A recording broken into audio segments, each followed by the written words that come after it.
welcome back, everybody. It's time once again for Closing the Wealth Gap. The one show, maybe the only show that shows you how to close the wealth gap in your own life. With the man who's done it for many, our wealth coach himself, Tyrone French. Hey, Tyrone. Hey, everyone. Welcome to another explosive episode of Closing the Wealth Gap. I'm your host, Tyrone French. Hey, you know what? Before we get started, I do this every single time, and I appreciate you guys going to my website and downloading my app.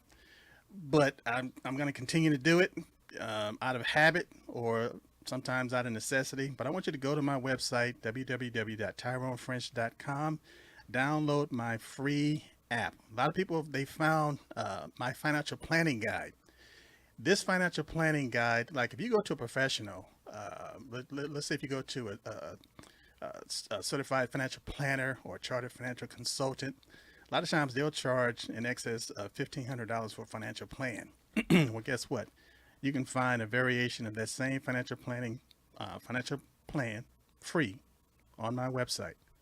Download my app for free, and then download a free financial planner. So how do they do this? Where's the app? Go to my website, tyronefrench.com, and just hit the button. I have a button on there that says app. APP for people that are dyslexic. Yeah, spell it for us there. And but again, there's so much great. There's so many resources on that app. But take the first step, download that app, get your financial plan, and then just give us a call. And also we're gonna talk about veterans on this show. So like if you're a veteran and a lot of times you're having an issue where you need to talk to somebody, you can call and leave a message 24 hours a day, 7 days a week at my phone number. It's 877-296-5192. That's 877-296-5192. And just vent. There's a live person that's going to pick up the phone. Just vent and just leave us a message, and I guarantee you I will give you a call back. So that being said, without further ado, we're going to get into the show because Paul kind of interrupted my intro. I did. I'm sorry. Inadvertently. I wanted to make sure that they knew how to spell app. I had to think about that myself. But I tell you what, man, we're going to have a very, very special show today because I brought my daughter back into the studio, Jasmine Nicole French. Hello. Looking by beautiful popular today. demand. By popular demand. Yeah. Man, she kind of took over the show last week. Maybe. Just trying to be subtle about it. Just calm demeanor. And how do you feel today? Feel pretty good. All right. Got me out the house again. So.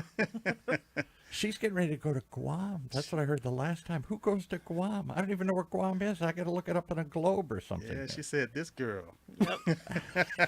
Sign me up. Guam is a U.S. territory. A lot of people don't know that. Is it a territory? Or some of these have weird, like the Marshall Islands or like Virgin Islands. Some of them, they have like weird status. They're not a territory. They're a dependency or they're other things. No, they're a U.S. territory. Okay. Yeah. And matter of fact, they got it from during the Spanish-American War. Same time when we got all these other things here. Yeah, yeah. And again, with me being stationed over there back in the early 80s, I fell in love with the island.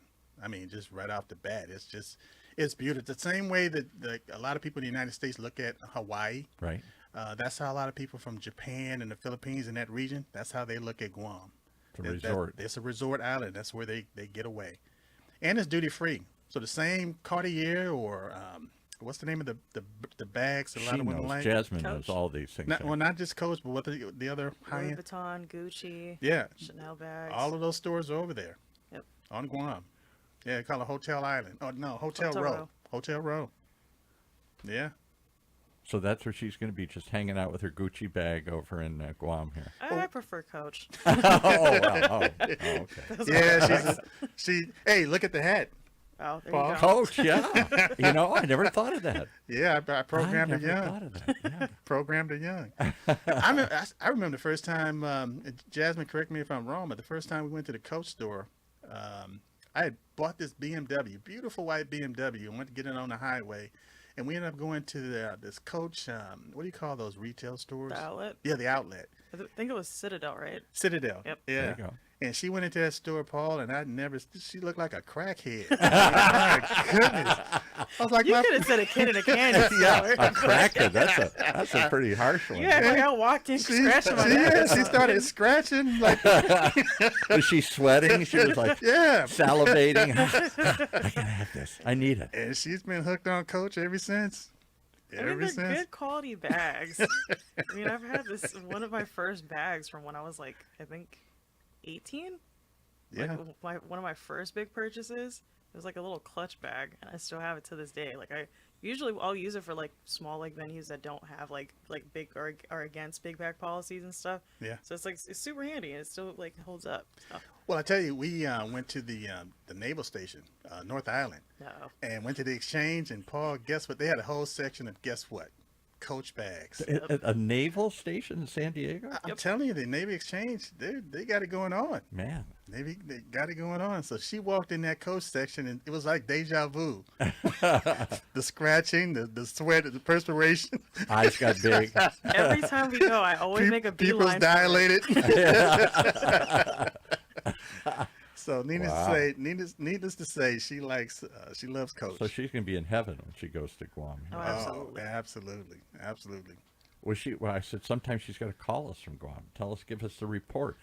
On the front lines, what's happening in Guam? Like the What's it weatherman. like the weatherman. What's Yes. it like? But Yes. it's tomorrow already in Guam, right? Yep. It's already tomorrow. As long as there's no typhoon, then. Oh, typhoons! They got typhoons there and stuff. Oh yeah. Yeah. Maybe I won't. As a matter of fact, that's what slowed up her departure. They had two typhoons within the last 6 months. Within weeks. That was like a 6-week difference. Yeah. Yikes. Yeah. That's the only downside.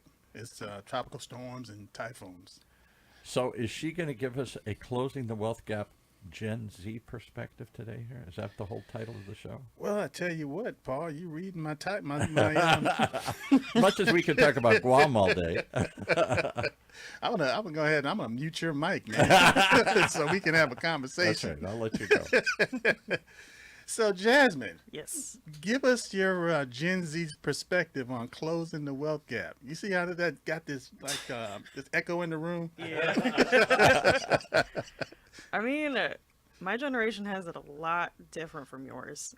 Back then you would have pensions. You're working because for retirement. Right. A lot of people I know nowadays, if you're not living with your parents, you got a bunch of roommates, sharing a 2-bedroom apartment with like 5 people, just making it work. If you're not having a main job, you're, having 2 side jobs. But they used to call those actors. Or entrepreneurs. Entrepreneurs, yes. Yeah. Yeah.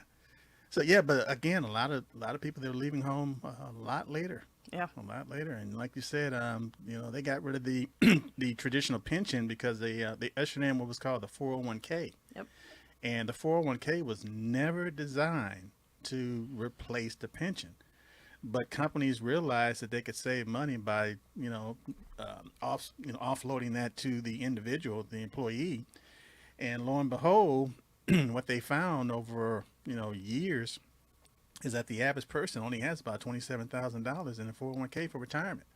So when they realized that, hey, we put this burden on the consumer, and they really are not financially literate, and they're not saving enough money to retire. So guess what? We're just gonna cancel retirement. Yeah. Yeah, and that's the reality now. A lot of people cannot afford to retire.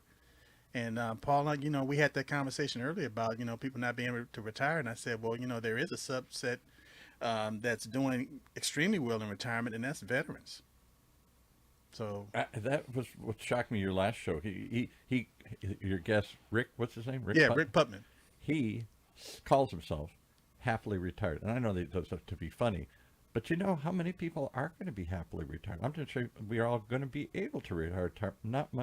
Not happily.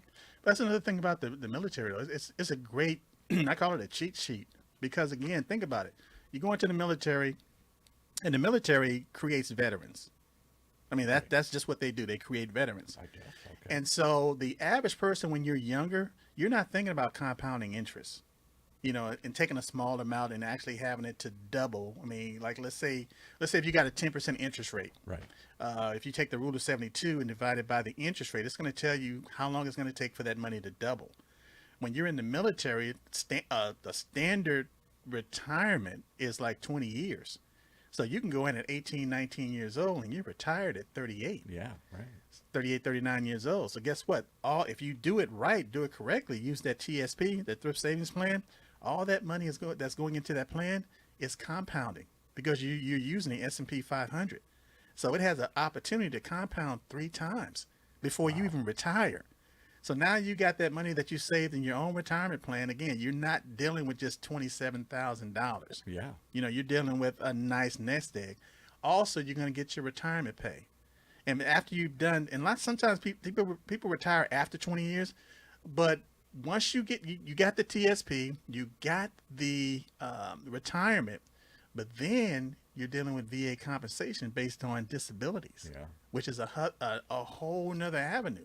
So we're talking about multiple income streams for people that's in their, not even hit 40 years old yet. So they go off and start another career. A lot of times it may end up with another government position, like a GS-14 or whatever. And they do that for 20 years. And guess what? Now they're about 60 years old with another stream of income. Amazing. And by that time, they're 60. Let's say this at 62. Now they're drawing their Social Security. Yeah. So that's why I say it's the ultimate cheat code that a lot of people don't consider about the military. And we haven't even talked about buying a home and using a VA loan to buy property with no money down. Why doesn't everybody do this, or do they? Because you've said many times so many veterans ignore all these benefits or don't take advantage of them or don't use them to their full advantage. Well, when you're on active duty, they're not going to tell you about your benefits, and then when you get out, the VA is not going to write you a letter and tell you about your benefits. They don't? No, they're not. It's just something you need to be in the right group or the right network in order to get this information. And so that's why I'm really, really excited about Jasmine and her husband, because he started out, I mean, he's a young man and he's already on the right track as far as closing the wealth gap. Matter of fact, he came to me and said, Mr. French, I want to contribute more money to my TSP. Wow. And I said, yeah, you can absolutely do that, but not right now. Get your wife to Guam, get her established. And then once you establish yourself on Guam, absolutely start contributing more money to your TSP. Why? Because he's receiving a housing allowance now. Oh.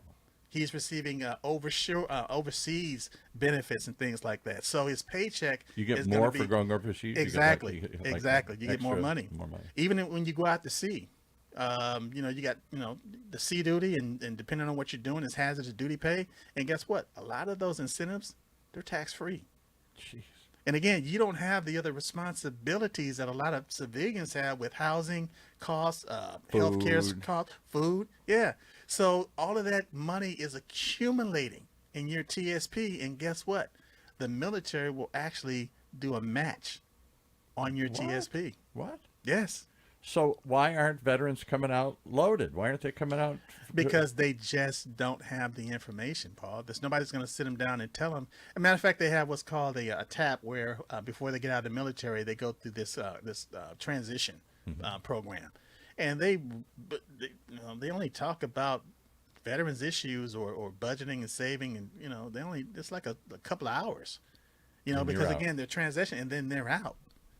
So like I was saying, Jasmine, I want you to jump in here because, with your husband, basically being able to put himself in a position to take advantage of all of these benefits. But here's the thing. A lot of times they're so focused on qualifying, and hitting their, we call it PQS, personnel, PQS, personnel qualification standards. And they're doing all this stuff to whereas they don't really have the time to really focus on the benefits. And that's where a lot of spouses can literally come in and start running those households. So Jasmine, how did you feel about your husband, or which was your fiance, joining the military and understanding now the opportunity that he has to literally close that wealth gap and retire two or three times within his lifestyle or life cycle? I mean, when you're the term military brat, or like when you grow up around it, you already know exactly what comes with it, and you Right. know the benefits that come with it. Right. So when somebody close to you puts emphasis on wanting to join, it's like okay, like, well, here's pros and here's the cons. Like, do with that what you will, Right. especially like when you're trying to plan your future. Because like I said, with my generation, it's a lot harder to really have enthusiasm with planning for future planning because we don't have the same setup as older generations do. Right. So you're really just kind of taking a leap of faith, especially with the military, because it's such a huge commitment. Right. Like, yeah, like you could put in a gold belt. It's like, look at all this stuff you could save, but it's like in the reality of it, like how you said, they focus so much on the job Yes. and what they're assigned to do. So that's when a lot of people that are lucky to have spouses can have them step in and be like, okay, you are the body, I'm the brains. So Yes. at least you can focus on that, and I can hold down the fort while you're gone. Yes. Even with life insurance, a lot of times as a civilian, you hear people talk about life insurance. I can't afford it. They'll say I can't afford it. But when you're in the military, you automatically get life insurance. Now they deduct it from your paycheck, and it's a group policy. But you have life insurance. Yep. Also, when the person, let's say, God forbid, your husband passed away on active duty, they have what's called a DIC, Dependency Indemnity Compensation, where that spouse will receive an income, an annuity for life, and not just the spouse, but even with the kids being able to be in the programs, whereas they're going to have college. Yeah. So again, when you really look at the pros and the cons, and understanding that the military, yeah, there are risks associated with being in the military, but when you look at it as far as a job, because you're basically working for the Department of Defense, DoD, and it's a job. And so based on having that job and those skills, and then that experience as far as the travel and being able to communicate and being in that network, to me, it's one of the best fraternities that you could ever be in. Yeah, that is true. I feel like because so many people obviously want to join the military, they're coming from so many different backgrounds of, some people, it's in their blood, their Yes. uncle, their great uncle, dad, grandpa, they're all in the military. So they want to, keep that tradition going. Where some people, that's the last straw that, they have no other options. Yeah, And they that's, think it's perceived to be the last straw. yeah. Yes. And just the people that are doing it not just for them, but thinking about the families, like people that are coming into the states wanting their citizenship and wanting to establish themselves and Right. putting their foot in the military and stuff. So I feel like, especially within my generation, it's kind of hard to look at the military as a positive. Mhm. But when you're in the military, you really it's like you said, like a job. You have to really make the most of it, Yes. because a lot of people don't outside looking in, it's really easy to look at the military as like, "Rrr," like big strong man, like gun, Right. boat, but there's a lot that the military does That's offer. exactly how I think of it. Gun, boat, man. That's exactly what Like goes boom, on my boom, head. boom, like Right. but a lot of the men and women that are serving, they still have regular lives. Yes. You can ask any, I mean, obviously, you can ask any sailor, like, you could go down to Chow Hall, or like nowadays, The because bowling alley. yeah, or nowadays, like, because there's so many more women that join, Yes. you go down to like the barbershop or the hair salon, people are getting braids in, Yes. like they're getting their nails done and stuff. Yes. Like, it's a community within its own area. I like how you put that. It is a community. And you mentioned one other thing about as far as gaining your citizenship. A lot of people don't realize you don't have to be a U.S. citizen to join the military. No, you don't. But it's one of the fastest, in my opinion, one of the best ways to gain your citizenship by joining the military. Yeah, that is true. And like you said, it's a community. Again, with me being 18 years old when I joined the military, and I was 19 when I got to Guam. And back in the day, we wanted to wear designer clothes, polo and Nautica and things like that. we didn't want to show that we weren't that we were in the military because it's like, you're not making a lot of money. Yeah. And so, you're going around different, like clubs and, and so you got this badge saying, well, I'm broke. But as I got older, I love wearing things that say Navy. I'm proud of that. And again, when I was younger and we had these sweatshirts that, and hats that said Navy, but you didn't wear it. If I saw somebody that had a sweatshirt that said UCLA, or a hat, sweatshirt, a hat that said UCLA or USC or something like that, that was something to be proud of. And like I said, you didn't want to really broadcast that you were in the military because people knew that you didn't make you didn't make a lot of money. Again, you didn't understand the benefits. Yeah. Nowadays, I love wearing my hat or a shirt that says Navy, or whether it says Army. Why? Because if you don't have the Navy and the Army or the Coast Guard and Marines, you don't have USC. You don't have UCLA. None of these Ivy Leagues, they don't exist anymore. So again, just having the pride of understanding, what you did when you were younger, what you did with your youth. Yeah. And there was a lot of things that you could have done, but you chose to serve your country. And then know that once you understand how the game is played as far as the benefits, and that now your country is serving you, to me, there's no greater feeling. It's like hiding a cookie for later, and then you find that cookie. That's spoken like a millennial. That hiding a cookie. It all comes down to that. And see, as a baby boomer, I would have said like having finding a $20 bill in your jacket pocket, in your coat pocket, not knowing it was there. I mean, you're right though, because like I said, a lot of people will look at you and you're like, oh, you gave your lives to the military, and it's like, yeah, but the military, like, all jokes aside, the military is one of the best gateways for, like, if you have an interest like with engineering. Yes. You have so many network Absolutely. connections, or like wanting to be a longshoreman. Yes. Like for my best friend, like her parents are longshoremen, and What's her name? Izzy. Izzy. Okay. I shouted her out. I promise.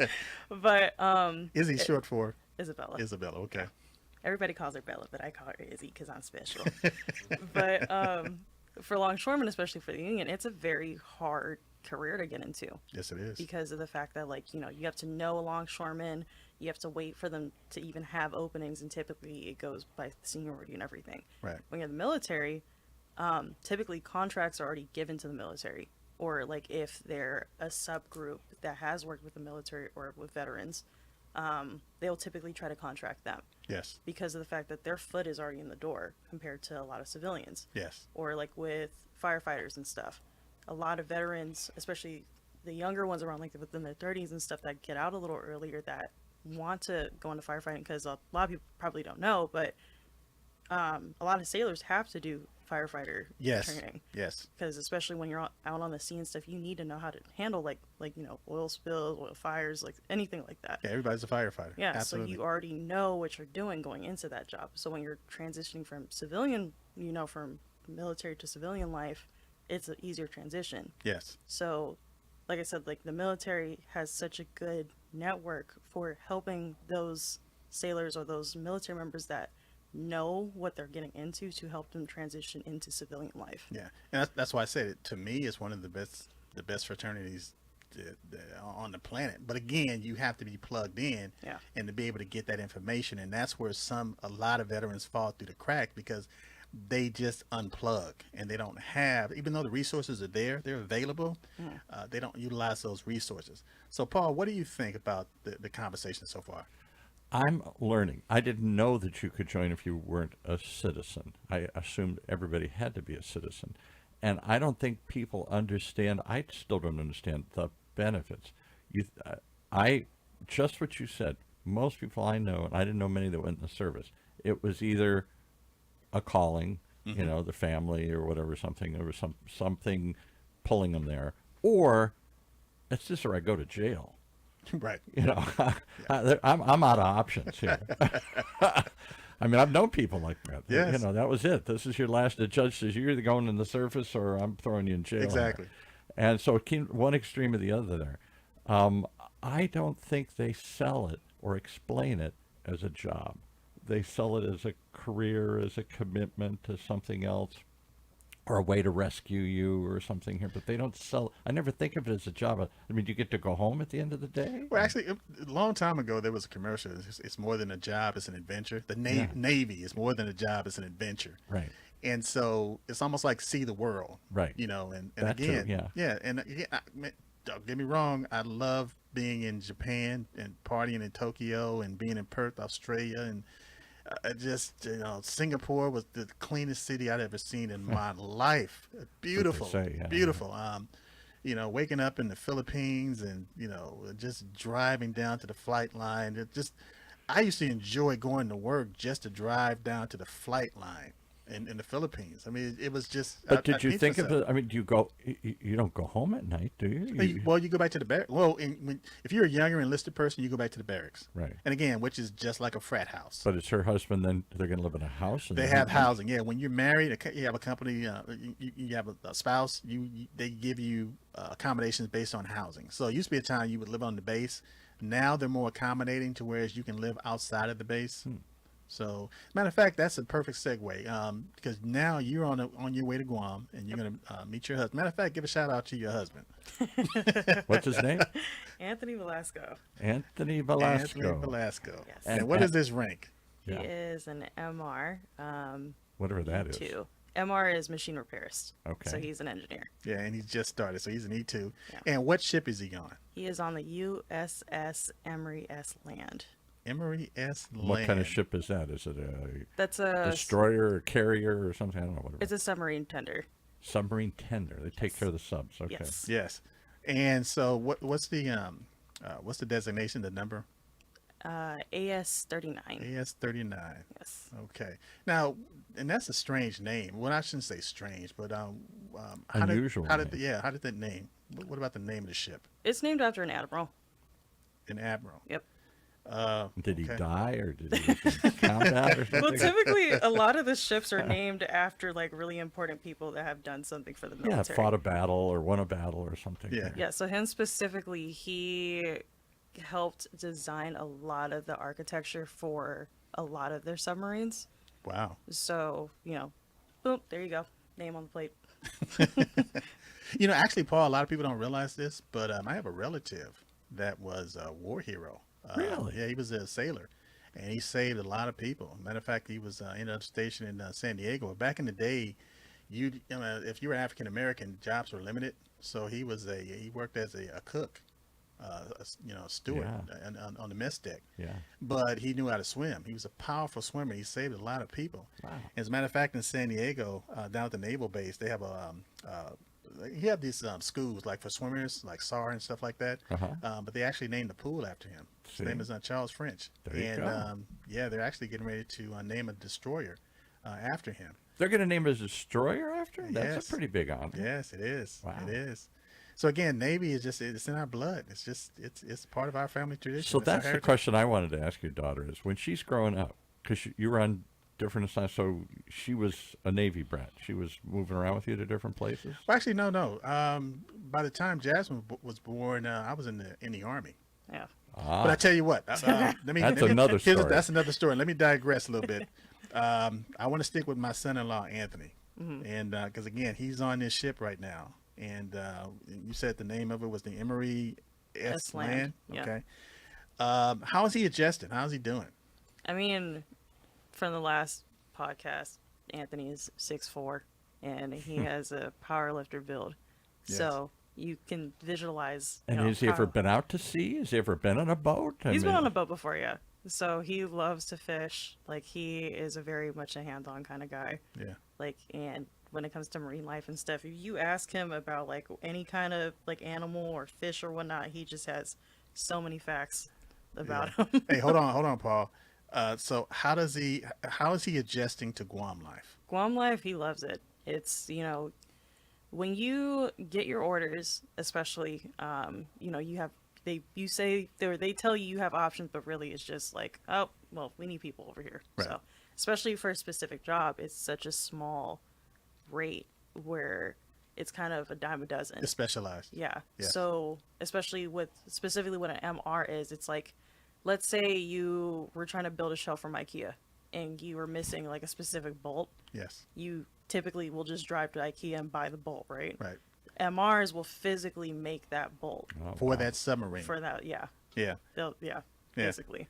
Because you can't just, I mean, in the middle of the ocean, You you're can't not just going to put on- find. Can't go to Home Depot. Yeah. Yeah, you can't order on Amazon Prime and just And wait they for deliver it. next day. No, you have to physically make it. Yeah. So it's a lot of How cool is that? precision. Yeah, it's a lot of precision. It's, you know, hyper focused on, you know, it. Mind you, typically some of those gears are very tiny. Yes. So you have to be very precise with your measurements and stuff, and it's very taxing.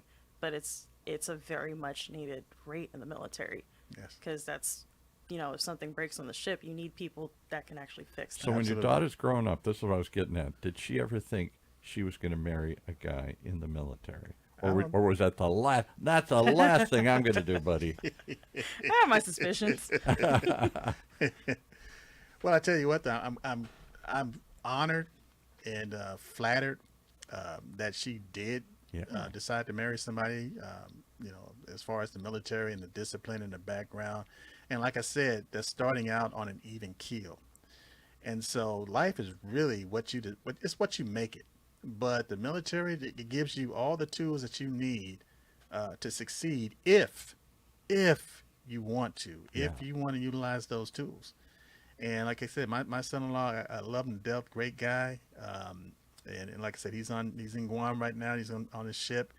He's loving the environment that he's in. The only drawback to what, you know, as far as him dealing with right now is he doesn't have his main squeeze with him. Is that how we refer to her? That's my main But- squeeze.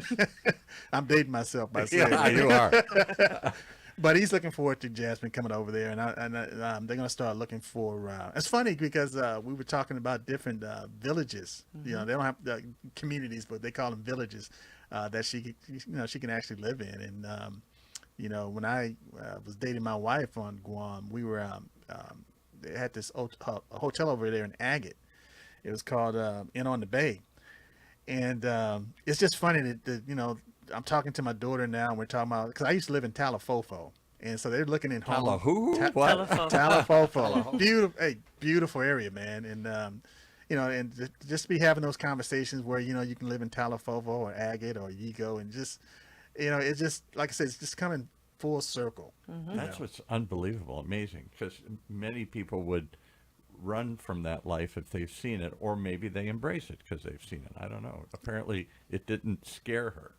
Yeah, I mean, like I said, growing up around it, it's very much accustomed. Because I mean, even though I didn't get to grow up like while you were serving, Right. you still, you know, have that lingering effect. Because obviously, you know, once you separate and you're trying to get accustomed to civilian life, and then just still being exposed He to still being- acts like he's Right. in the military. He's got, doesn't he? He still Any has that. veteran still does that. Yeah. That's just common. But Anthony was, like, for example, like with how we've been talking, he's one of those people that never thought about going to the military. And then you introduce them to all these benefits, and it's like, whoa, there's a whole other world. Yeah. Yes. Because, That's what I'm getting at. I don't think they sell that. yeah. No, they don't. No. I don't think don't. they explain it or sell that. I never heard anybody say, I'm going in for the benefits. I'm going in because this is a great career and I'm going to come out ahead. Well, a lot of people, you hear them say they're going in for the education. They want to get That an too, yeah. education, but beyond that, it stops. Yeah. Yeah. Because you had people on other shows, or maybe it was another show I'm thinking of, where military came out and they said, you know, one of the things we sort of felt after we got after 20 years, I'm behind. This other person, we both went to high school. I went off the military. They went to college, and now they got a 20-year career, and they got a resume, and they got other things. I got an adventure, and I got a skill that I can't translate back here. I don't know how to make machine parts for anybody here or something. That's not a job that's probably a lot of them around here. Or whatever you did, take care of aircraft, or I'm not sure even exactly what you did, but some kind of high-powered maintenance thing. So they come out feeling, oh my God, I'm behind everybody else. Well, the reason that happens, I'm not going to say the only reason, but the reason it happens is because you can become institutionalized in the military. Yes, right. And so you get used to people telling you, go here, go there, and, you know, now it's time to eat, now it's time to sleep. and you get into that groove, and then by the time you get out of the military, it's like you're so used to people telling you what to do versus going in and having a plan. And like with me, I was in the aviation, and so with me getting out of the military, my first job that I landed was with McDonnell Douglas Aircraft. Right. And so again, for me, the sky was the limit. The opportunities were there. I just need to. I was already positioned and qualified. I just need to put myself in that environment. But even you have said numerous times, you didn't save. You didn't take advantage of some of these plans like you could have, or maybe you should have. Right. The money, you got a big reenlistment bonus. You went and bought a car. Yes. You know, Yes. You didn't think, well, I'm going to set this aside and have it compound and do all this. No, I'm going to go get a stereo system. I'm going to get a car here. Yeah. But again, you sometimes you fake it until you make it. Yeah. And so, when I presented myself to McDonnell Douglas, I was wearing the right suit, the right shirt, the right tie, the right shoes, even my portfolio. I mean, to this day, I carry a black portfolio with business cards and stuff like that. So I was polished. I was spit shine when I was at a job fair. And as a matter of fact, somebody approached me because I was so polished. And it's like, Right. well, let me take a look at your resume. It's like, oh, you match well with this department. And so, like I said, the opportunities are there, but if you don't take advantage of them, it's just like anything else. I mean, you have to take the action. What it boils down to is community again. Yes, So, like, if you are kind of with the people that always just want to go party and stuff, Exactly. that's what you're going to go do. yes, A lot of people don't realize that the military is a lot more flexible than people think it is. I mean, obviously, with the whole leave thing, like, nope, you got to work on Christmas. Like, that's the no-brainer. But if you go in letting them know you want to further your education, yes, especially Yes. if you're married, you and your spouse can literally go to college for free. yes. Doesn't matter what Wow. major it is, they will, no matter what type of rate or job you have in the military, they will set aside time to make sure you can do that. Yes. And what if you're both in the military? Are a lot of the cases like you're not joining the military, but if you did join, I don't see how that would work because you'd go get assigned one place and he'd get assigned. Well, again, Actually, they make accommodations. yeah, Go ahead, typically they'll account for that. So like, Yes. let's say if you're married and you have your spouse on your orders, especially if your spouse is also within the military, they will purposely put you guys in the same area. Sometimes they'll have them separate depending on like if your jobs are just completely different, but it's very slim for them to do that. Right. But they typically will work around that because they understand like, okay, yeah, you're serving, but because both of you are serving, it's easier to keep you guys together Yeah. than to separate you guys. Right. And back in the day, they wouldn't allow women in combat roles. Right. But that's changed now, a lot now. So a lot of times, even aboard ship, you got husband and wives or shore duty. Like let's say if you're at a Naval Air Station or something, there are jobs that both of you guys can do while you're at that Naval Air Station. Because or that whatever. seems like you're double dipping. You're getting twice the benefits out of it here. Well, I'm glad you brought that up because a lot of times people don't think about VA compensation. Right. Because again, it's not a part of the equation when you're on active duty. But once you get out and you have VA compensation, the husband and the wife could be 100% rated at 100% permanent total. And we're talking about let's say that's over $4,000 a month for an individual. For each of them. So we're talking times two, Yeah. $8,000. We haven't even talked about their TSP. We Right. haven't even talked about their Social Security. Or we their- haven't even talked about their retirement. Yeah. Or their secondary retirement. So again, you're talking about an $8,000 base just getting out the gate. So Yeah. again, Paul, people don't understand. They don't know. And as far as having the education and the knowledge of what this institution can actually do for themselves and their Most family. kids coming out of high school are thinking, they're not thinking of the military as a way to build a retirement, But here's the problem. build money, Here's what to when close the wealth gap. people in high school, they send recruiters Yep. to recruit these guys in high school, even college. But Right. guess what? The recruiters are on active duty. Yeah. They're not veterans. Oh, so they're just talking about the adventure. That's and right. Serve the Exactly. country. They'll and- share their Exactly. stories while you're trying to do some pull-ups. Exactly. Now, can you imagine that they use veterans to recruit people and to give them the full story? Oh, I never heard the story. So look, kid, if you put in 20 years, you can come out with a check for this, a check for this, a check for this, or savings for this, Yeah. a discount for this, a benefit for this, a Yeah, free thing for this. or imagine you didn't have time to go to college when you were on active duty, but now you have what's called the VRNE, Voc Rehab, where they'll actually send you to college. Now, here's the thing: this is not an educational program. VRNE or Voc Rehab is not an educational program. It's for rehabilitation based on a vocation, being able to place you in a job. Right. But if you need a bachelor's degree or a master's degree for that job, they will send you to school and they will pay for it. Wow. Yeah, and give you a monthly stipend while you're going to school. I never hear it presented in financial terms. I always hear it presented in adventure or macho or patriotic or adventure. I never hear it presented as dollars and cents. Well, that's because people haven't they don't lock in the closing the wealth gap. That's it.